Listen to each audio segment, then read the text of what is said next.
Ndandijabulile ke ndicinga uba mhlawumbi nje uba ethemba ndingene kwi-fasting nge-30 days ukutsho ukuthi uzondisikelela uThixo. Xa ndiphuma ke kulo fasting ndaphuma sendirejectwa ndixoshwe ebandleni. Caba ke kunezinto uThixo azikhilayo ezinye.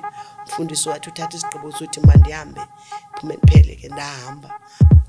Izithombe zabefundisa uThixo akazifuna endaweni yakhe. Ukhe wandenzela umzekelo ngebhuka le bhuka ebiyincwadi inomfanekiso kaPastor Chris. Wayithatha wayitshikitshela lena uThixo wathi makume izwi lakhe endaweni yakhe. Akusashunyelwa inhliziyo kaThixo, kushunyelwa imali kunoba kushunyelwa uThixo, kushunyelwa izinto eziphathekayo. Lonto iyamqumbisa uThixo, unomsindo kakhulu bangcwele. Nomzimba lube covered kwela kwamoya.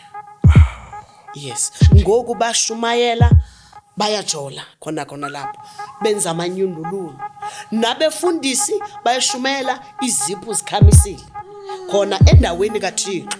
So kunesohlwayo ke sikaHananiya noSafira esizokwehla.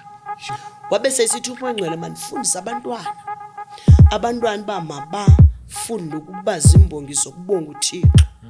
Sikwixesha ngoku lokuba kubongwe uThixo, kodwa sikwazi ukuthetha noThixo simdaka.